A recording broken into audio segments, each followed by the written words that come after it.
안녕하세요. 저와 같은 그림을 그리기 위한 프롬프트 궁금하시지 않나요? 자, 그럼 시간은 소중하니 빨리 가보죠.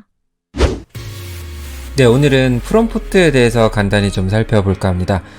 참 오래 걸렸죠. 사실 다른 사람들이 만들어 놓은 프롬프트를 그냥 가져다 놓으면 대충 예쁘게 만들어지긴 합니다. 하지만 프롬프트에 대해서 좀 더 체계적으로 알고 자기가 사용을 한다면은 좀 더 원하는 이미지를 만드는 데 도움이 되지 않을까 하고요. 자, 지금 제가 이제 프롬프트 하나를 여기 가져왔고요. 또 여기도 이제 부정 프롬프트가 있습니다. 네, 보통 보면은 긍정 프롬프트 작성에 주의를 많이 기울이고는 있습니다. 뿐만 아니라 부정 프롬프트도 매우 중요한 사항이기 때문에 차근차근 한번 설명을 드려볼 수 있도록 하겠습니다. 자, 일단은 이거를 그대로 이제 생성을 했을 때 이런 이미지가 나왔어요. 뭐 고해상도 보정이라든지 얼굴 보정이라든지 이런 거 다 건들지 않은 상태에서 만들어 본 겁니다. 이런 거 디테일이 나중에 들어가게 되면은 좀 더 멋진 퀄리티의 그림이 만들어질 수가 있겠죠. 지금은 비교를 위해서 이렇게 한번 해보겠습니다. 그대로 만들었기 때문에 조금 달라질 수 있을 건데, 왜냐하면 똑같은 프롬프트를 하더라도 이게 랜덤이기 때문에 시드가 랜덤이죠. 다른 모습이 나올 수가 있습니다. 또 컴퓨터를 어떤 거를 사용하느냐에 따라서 다를 수가 있습니다. 연산 능력이 다 다르기 때문이죠.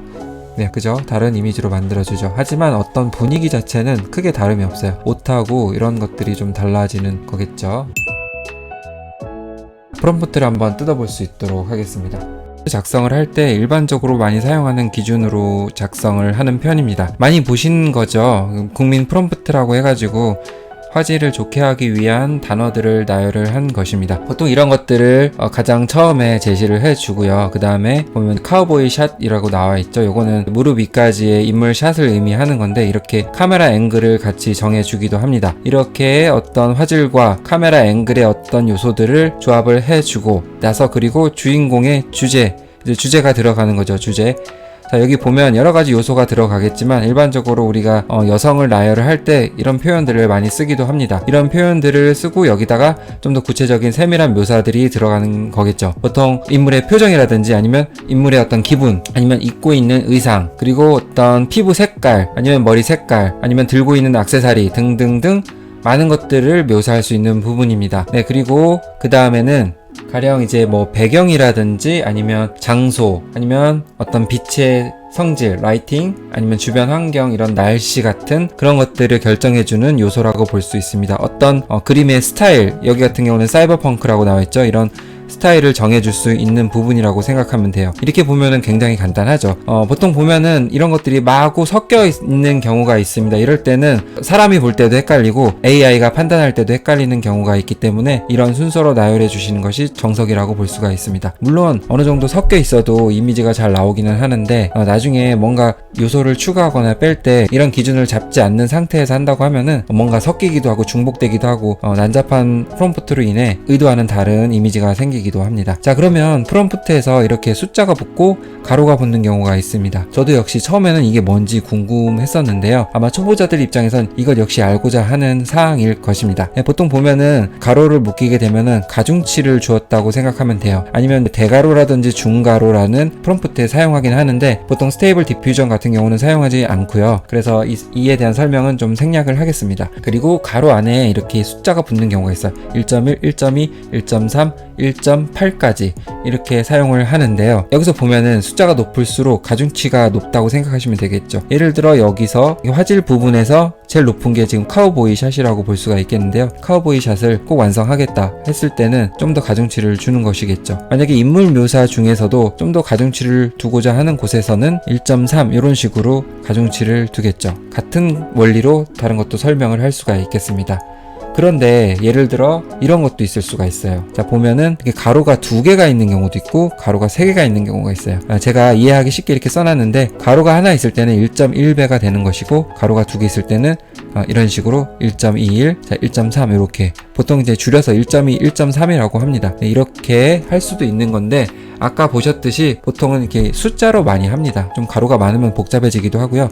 그리고 가로 같은 경우 여기서 보면은 이렇게 하나로 묶여지기도 해요. 하나의 단어만 묶어서 사용하는 게 아니라 여러 단어의 조합을 하나로 묶어서 나 이 부분만은 강조를 하고 싶다 했을 때는 이렇게 묶어서 가중치를 주거나 표현을 할 수가 있습니다. 자, 그러면 이제 부정 프롬프트를 한번 볼까요? 부정 프롬프트는 사실 순서에 뭐 크게 중요한 어떤 기준은 있진 않아요. 뭔가 나오기 싫은 요소들을 나열해주면 되는데요. 특히나 이 정도, 자, 후방주의나 이런 낮은 퀄러티, 자, 요런 정도만 넣어줘도 사실은 크게 문제는 없어요. 나중에 이렇게 안 좋은 손이나 발 같은 어떤 신체 구조상 이상한 것들이 나오게 되면 거기에 대한 단어를 적어주기도 하고 확정 프로그램을 통해서 통제가 또 가능하기 때문에 그렇게 적어주면 될 것 같고요. 사람 얼굴 같은 경우는 정말 언어로서 표현하기 너무 어려운 부분들이 많기 때문에 이렇게 일일이 나오기 싫은 단어들을 적어주기도 합니다. 이런 식으로 해서 표현을 하면 내가 원하는 이미지에 좀 더 가깝게 나올 수가 있겠죠. 혹자는 부정 프롬프트 자체가 이미지 자체에 큰 영향을 준다고 이야기를 합니다.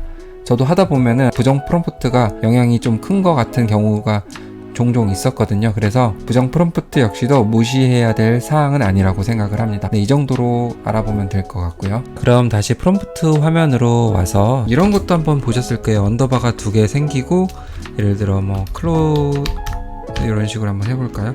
자, 이렇게 된 형태도 보셨을 거예요. 자, 이게 뭐냐면은 이제 와일드 카드에 사용하는 그런 이것도 나중에 확장 프로그램에서 다시 자세하게 설명을 드릴 거지만 저한테도 이렇게 많은 와일드 카드 언어들이 있습니다. 자, 이렇게 내려보면 엄청 많죠. 보면은 예를 들어 이제 비키니를 한다고 했을 때 이걸 누르게 되면 비키니에 해당되는 다양한 의상들의 어떤 모습들이 이렇게 나열되어 있습니다. 근데 이거를 일일이 프롬프트에 적기가 어렵잖아요. 그래서 하나의 단어로 축약을 해서 그 단어를 가지고 랜덤으로 뽑아보겠다는 의도를 또 반영할 수가 있겠습니다. 네, 클로즈를 이걸 한번 해볼게요. 자, 그러면 아까 그대로 하면 되겠네요.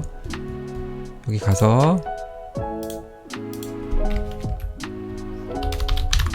네, 이런 식으로 돌리게 되면 아마 다른 모습의 복장을 하고 나올 것 같습니다. 네, 위치는 대략 여기서 입고 있는 옷을 대체를 해줘야 되겠죠. 네, 이렇게 해서 대체를 해주고 한번 다시 돌려보겠습니다. 아무래도 업스케일 안하고 하니까 빨리 돌려지게 되죠. 네. 이거 좀 더 야하게 나왔네요. 다시 한번 돌리게 되면 또 다른 복장으로 나오겠죠. 이런 식으로 다양한 옷이 나올 수가 있겠습니다. 저는 이거를 그대로 다시 한번 돌려보겠습니다. 네, 이렇게 와일드 카드를 이해하시면 될 것 같고요. 프롬프트에 대해서는 이 정도 이해를 하시면 거진 다 이해하셨다고 볼 수가 있습니다. 그래서 바로 원하시는 이미지를 뽑을 수가 있고요. 뭐 예를 들어 지금은 이제 단어로 나열이 되어 있는데 문장으로 하셔도 상관은 없습니다. 다만 문장으로 했을 경우에 많은 프롬프트 토큰이 들어가기 때문에 어떻게 보면은 AI님께서 헷갈려 할 수도 있기 때문에 그런 점은 좀 참조를 해주셨으면 좋을 것 같고요. 프롬프트의 순서에 대해서 테스트를 해보고 좀 이야기를 해볼까 합니다. 그리고 좀 더 중점을 두고 싶은 프롬프트는 이 앞쪽에 나열을 해주시면 될 것 같습니다. 어떻게 이미지를 만들고자 하는데 내가 원하는 이미지가 나오지 않을 경우가 있어요. 그럴 때는 강조하고 싶은 것도 붙이고 순서를 앞에다 붙이게 되면은 이러한 어떤 기본적인 룰에서 벗어난다 하더라도 그것을 반영해서 좀 더 AI가 해석을 하기 때문에 그렇게 이해를 해주시면 좋을 것 같습니다. 네, 저는 한 4분 정도면 될 줄 알았는데 계속 길어지네요, 하다 보니까. 네, 그럼 기본적으로 원래 상태의 이미지로 다시 한번 돌려보겠습니다. 네, 돌려보고요. 지금부터 할 건 뭐냐면은 약간의 테스트인데 이것도 이해하는 데 있어서 좀 도움이 될까 해서 이것만 하고 마무리를 할까 합니다. 자, 어떤 거냐면은 네, 이미지 거의 비슷하게 나왔죠? 네. 자, 보면은 이제 순서를 좀 바꿔볼까 해요. 순서가 뭐냐면은 예를 들어 우리는 제일 처음에 화질을 넣었었죠. 화질을 맨 끝으로 한번 넣어보거나 그런 순서를 한번 바꿔보고 이거를 제일 먼저 넣을 거예요. 자, 주제를 먼저 넣을 거예요. 그 다음에 화질을 넣을 거예요. 화질을 넣고 여기 좀 이렇게 띄었어도 상관은 없어요. 네, 그리고 분위기나 주변 환경 그런 것들 네, 이럴 경우에는 어떻게 이미지가 바뀔지 한번 보죠. 네, 이 햄믹스 모델이 굉장히 좋아요. 이런 것도 아무것도 안 해도 기본적으로 좋은 걸 만들어줍니다. 뭔가 의도하지 않은 이미지가 나오기 시작했습니다. 네, 순서를 바꾸니까 좀 해석을 달리 하죠, AI가. 그래서 기본적인 어떤 프롬프트의 순서를 알고 계시는 게 더 중요하다고 생각을 합니다. 그러면 다시 되돌리고 원래 상태에서 그러면 부정 프롬프트를 더 이상 뒤에 아무것도 없이 가장 기본적인 것만 했을 때 어떤 이미지가 나올지 한번 해보겠습니다. 그런데 상당히 예상과는 다르게 크게 다름이 없어요. 그죠? 얼굴도 크게 달라짐 없고 굉장히 비슷한 이미지가 나왔습니다. 그래서 아까 부정 프롬프트에서 설명드렸다시피 이 정도만으로도 충분히 이미지 구현을 할 수 있다는 것을 다시 한번 증명을 해드린 거고요. 뭐 고봉밥이라고 하죠. 잔뜩 프롬프트를 쌓는다는 의미로 고봉밥이라고 표현을 하는데, 그게 또 어떤 이미지에서는 좋은 그림을 만들 수는 있어요. 때에 따라 다르고 모델에 따라 다르고 다른 이런 변수들에 따라 다르기 때문에 어떤 게 정답이라고 말할 수는 없습니다.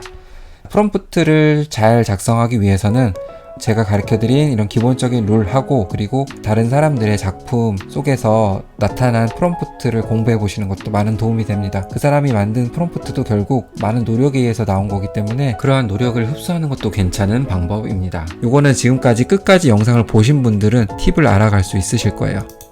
여기 마우스가 커서 잘 안 되는데요. 자, 이렇게 놓고, 자, 컨트롤 누르고 위아래로 누르게 되면 자, 숫자 바뀌는 거 보이시죠? 이렇게 해서 가중치 조절을 할 수가 있습니다. 이 한 가지 팁을 알려드리고 마무리를 하겠습니다. 시청해주셔서 감사하고요. 도움이 되었다면 구독과 좋아요 부탁드리고요. 좋은 영상 만들고자 노력하겠습니다. 네, 감사합니다.